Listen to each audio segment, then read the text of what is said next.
বাইরে খুব বৃষ্টি হচ্ছে।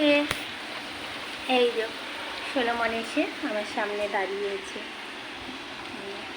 খুব বৃষ্টি হচ্ছে আর বৃষ্টির দিনে খুব টেস্টি টেস্টি লাঞ্চ তৈরি করা হয়েছে। আর চলুন দেখাই আর সোলোমনের লাঞ্চে কি আছে। এই যে লাঞ্চে আছে খিচুড়ি,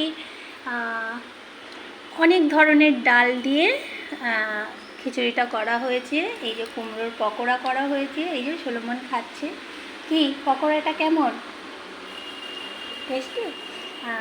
মুগ ডাল, মসুরের ডাল, অড়হর ডাল, তারপর ছোলার ডাল দিয়ে চাল দিয়ে খিচুড়িটা করা হয়েছে।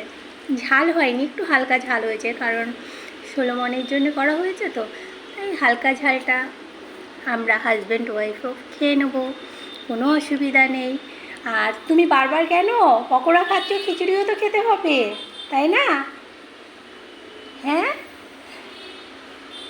ঠিক আছে, টাটা।